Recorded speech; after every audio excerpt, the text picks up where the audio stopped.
آپ کو کوئی استثنا نہیں بچا سکے گا۔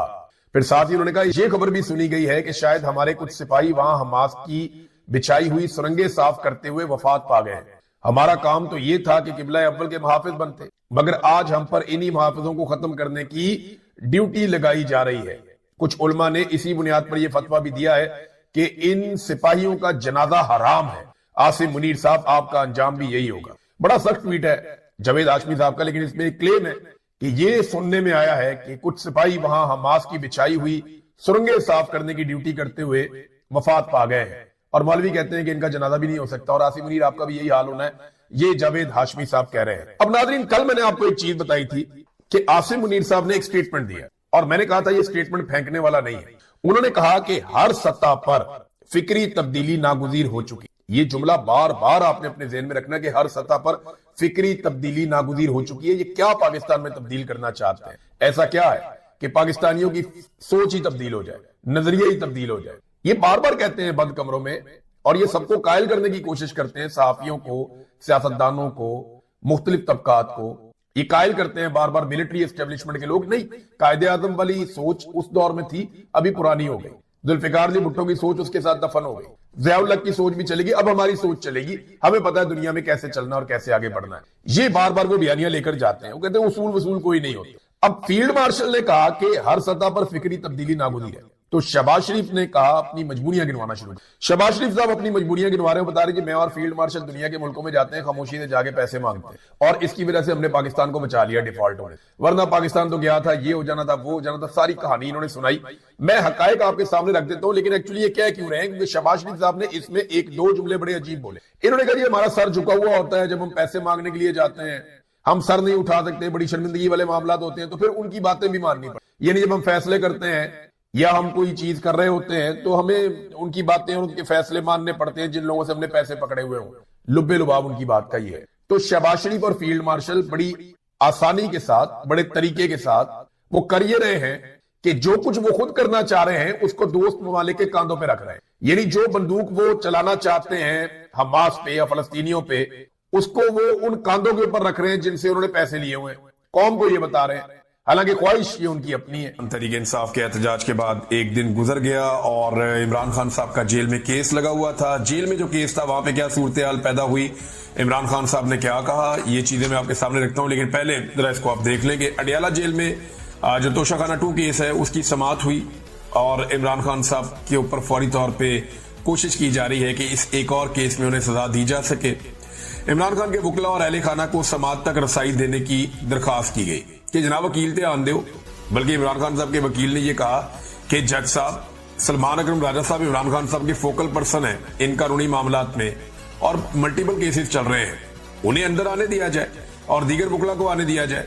تو ایک تو عمران خان صاحب کے وکلا اور اہل خانہ کو سماعت تک رسائی دینے کی درخواست دی گئی، جس پر جج شاہ رخ ارجمن نے جیل کے باہر موجود عظما خان کو کمرہ عدالت میں بلایا۔ عمران خان کے وکلا صفائی سلمان صفدر اور کوسین مفتی عدالت میں پیش ہوئے۔ وکیل کوسین مفتی نے نیب کے گواہ پر جرح کرنے کے لیے عدالت سے مزید وقت مانگا، جس کی اسپیشل پروسیکیوٹر عمر مجید نے مخالفت کی اور کہا کہ جان بوجھ کر ٹرائل کو طول دینے کی کوشش کی جا رہی ہے۔ عمران خان کی بہن کمرہ عدالت میں آ چکی ہیں، اب بھی گواہ پر جرح نہیں کی جا رہی۔ جن 2 گواہوں کو بیان ریکارڈ کرنے کے لیے طلب کیا گیا تھا وہ بھی موجود ہیں۔ وکلا صفائی وقت پر کمرہ عدالت میں بھی نہیں آتے، انہیں پابند کیا جائے۔ دوسری جانب سلمان صفدر نے کہا کہ اگر ایسا ٹرائل کرنا ہے تو وہ اسٹیٹ کونسل مقرر کر کے فیصلہ دے دیں، نہ وکلا آ سکتے ہیں، نہ اہل خانہ اور نہ ہی میڈیا۔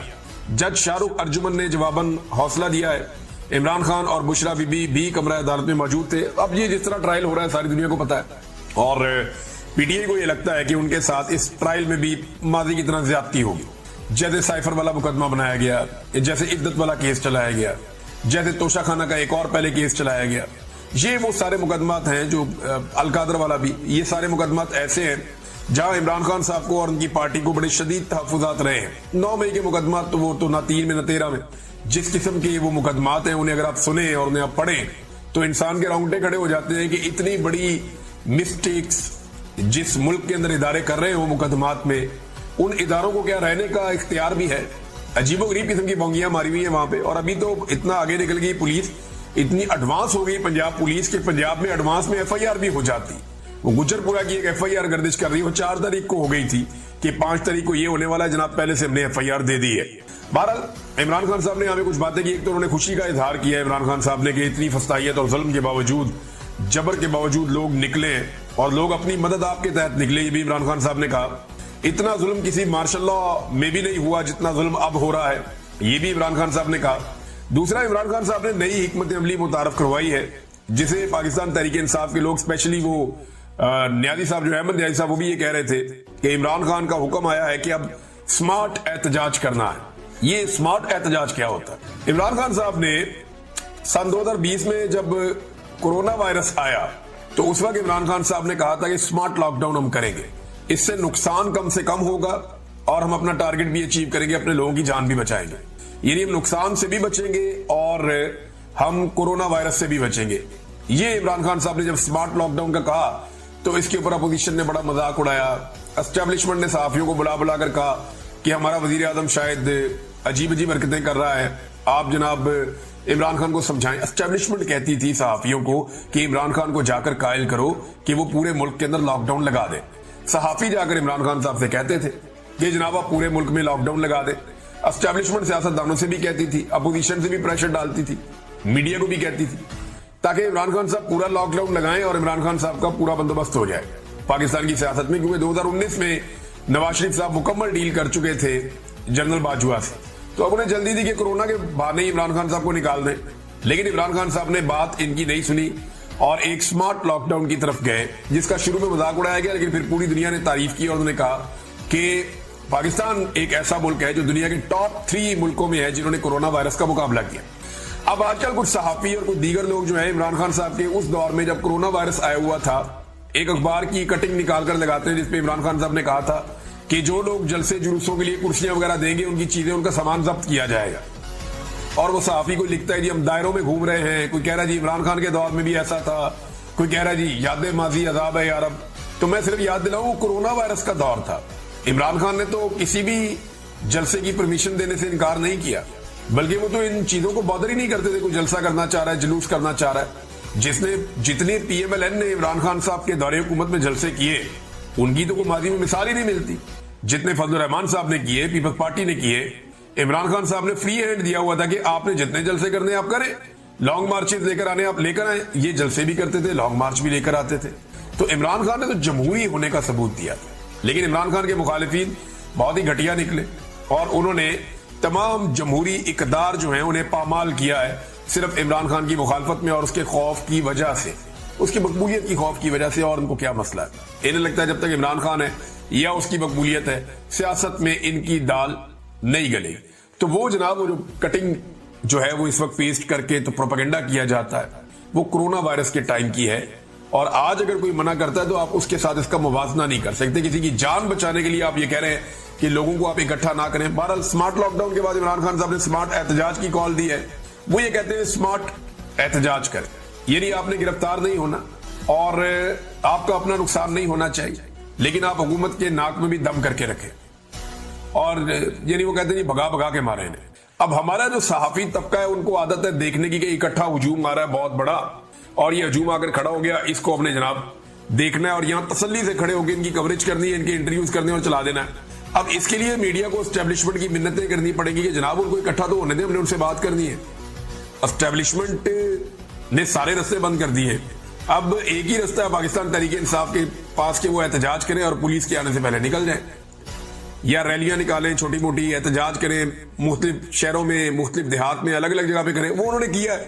اب یہ سلسلہ آگے بڑھے گا تو پاکستانی ایک نئی طرح کی سیاست دیکھیں گے, ایک نئے طرح کا احتجاج دیکھیں گے جس کے لیے نہ تو پاکستانی میڈیا ٹرینڈ ہے اور جس کے لیے نہ تو پاکستان کا سسٹم پہلے سے ٹرینڈ ہے اور نہ انہوں نے ایسی چیز پہلے وٹنس کی ہے. عمران خان صاحب نے پاکستان کی سیاست میں بہت ساری ایسی چیزیں متعارف کروائی جو اس سے پہلے نہیں تھی. سب سے بڑا جو عمران خان صاحب کا کنٹریبیوشن ہے پاکستان کی سیاست میں وہ مڈل کلاس کو سیاست کے اندر لے کر آنا ہے. مڈل کلاس جو سیاست سے اپنے آپ کو irrelevant رکھتی تھی, یہاں پہ ایک مڈل کلاس کے اندر مشہور جملہ ہوتا تھا میں تو بالکل غیر سیاسی ہوں بھائی میں تو بالکل سیاست میں نہیں ہوں. یعنی یہ بڑا فخر سمجھتے تھے لوگ کہ بھی سیاست سے میرے سے سیاسی بات کوئی نہ کرے, تو گالی سمجھتے تھے لوگ اس کو. تو عمران خان صاحب نے لوگوں کو اس طرف توجہ دلوائی, انہیں لے کر آئے اور ابھی وہی مڈل کلاس جو ہے وہ گلے کی ہڈی بنی ہوئی ہے. نہ وہ نگلی جاتی ہے نہ اگلی جاتی ہے اسٹیبلشمنٹ سے. یہ مڈل کلاس اتنی ریلیونٹ ہو گئی ہے کہ باقی سارے کے سارے ارریلیونٹ ہو گئے ہیں, اور یہ پاکستان چلانے والے لوگ ہیں, تگڑے لوگ ہیں.